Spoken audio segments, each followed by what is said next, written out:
Здравейте, аз съм Шаро Хекси, както сте видяли от заглавието на този клип, днес ще направя ревю на най-новият геймърски компютър на Acer, а именно Predator G6 710. И така, хора, нека да започваме. И така, първото нещо, хора, за което ще ви поговоря е за самата кутия, след това ще преминем и към хардуерът. Първо ще ви обясня какво може да намерите от предната част на кутията, след това ще ви покажа страничната и част и ще обясня малко за нейното охлаждане. И накрая ще преминем на най-задната част, където ще ви покажа портовете, които може би вече всички знаете. Най-отпред и най-отгоре може да видите турбобутонът, който служи за клокване на вашата машина мигновено при това. Отдолу може да видите Power бутонът, с който може да включите компютърът. Тук има едно много готино нещо, което така съвсем леко може да го издърпате и може да видите, че вътре се намира DVD записвачката. Отдолу има едно абсолютно същото, само че то се отваря по малко по-различен начин, именно с едно натискане. Това е едно допълнително слотче за хард диск. Отдолу може да видите, че има две USB тройки портчета. Има и място за SD карта с памет. Също така има жак за микрофон, жак за слушалки. И долу имате една много готина екстра, където може да си сложите вашите слушалки, ако се чуете къде да го направите. Това нещо се изважда много лесно и се връща обратно много лесно, само с едно натискане и вече се едно го няма.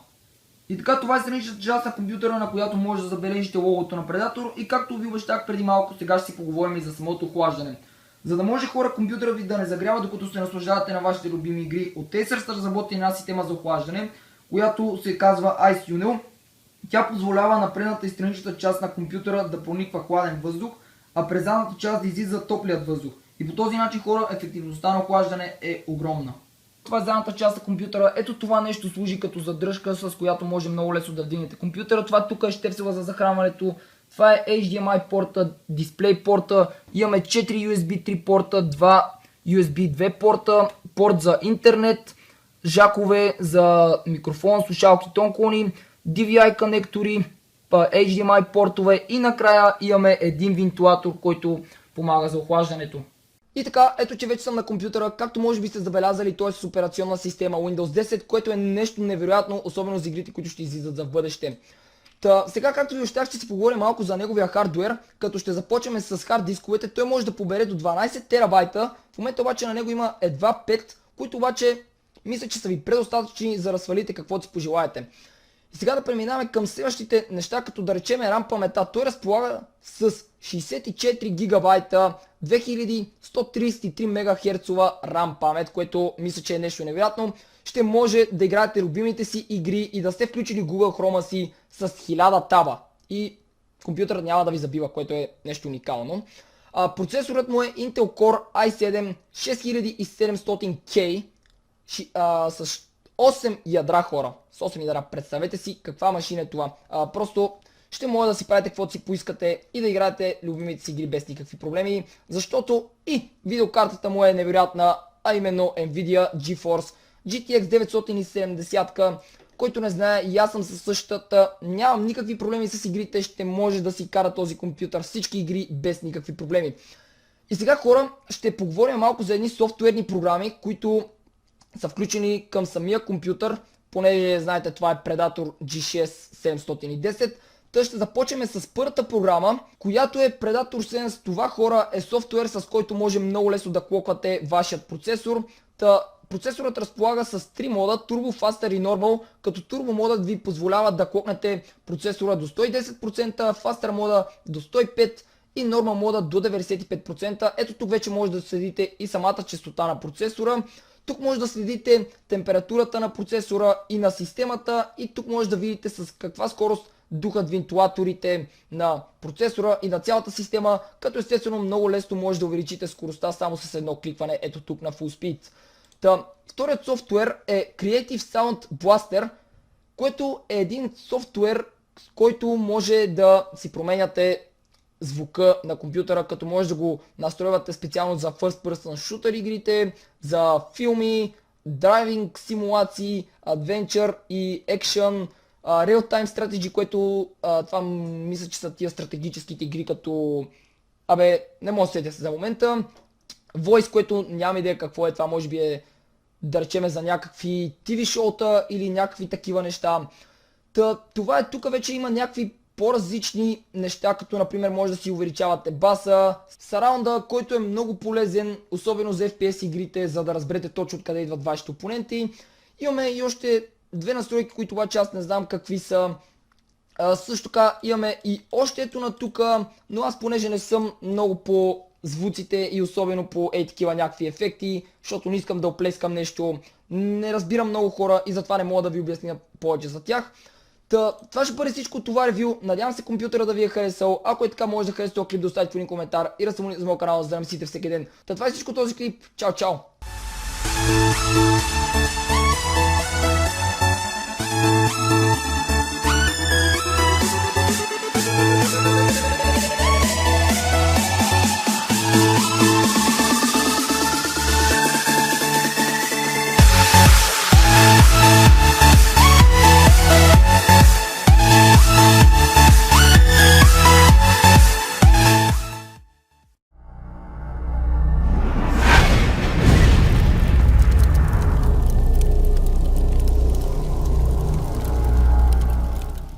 Здравейте, аз съм Шарохекс и както ви бях обещал, днес ще направя геймтест на Predator G6710 с следните игри Crysis 3, Dying Light и Fallout 4. За жалост хора, не знам защо, но не успях да добавя други игри към този клип, понеже имаше някакви проблеми с тях, но все пак ще бъде, мисля, че прекрасно да разберете как ще върви Crysis, Dying Light и Fallout 4 на Low, на Medium и на Ultra. Така, нека започваме с теста. Vindaloo in here. Lots changed. This is how it all started. People signed up with Cell for cheap energy. Cell were generating power for free, and nobody could compete with free. Before long, nobody could compete with free. Before long, they had a monopoly. Bills went up. People had nothing left except their debt. Cell marched them out and into the volunteer camps. Nothing but slavery. Scanning.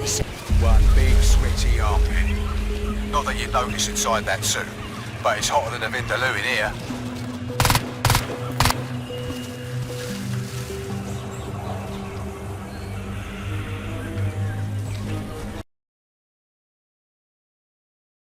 And your teammate is fourth on the grid.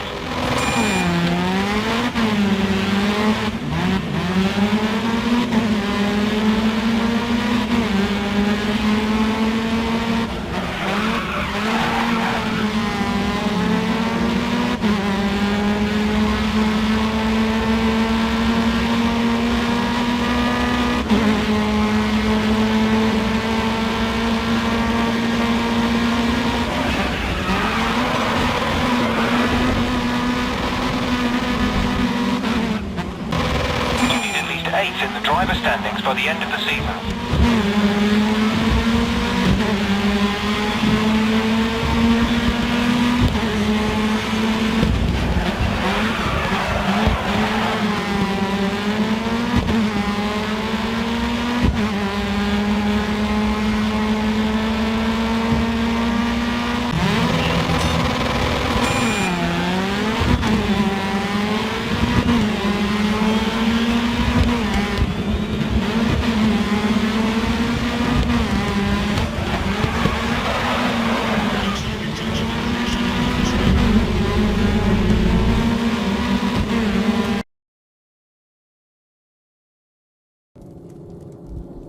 Shit! Shit!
What the?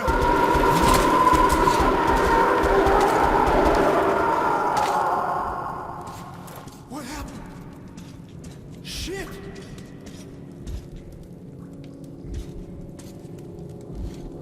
Shit!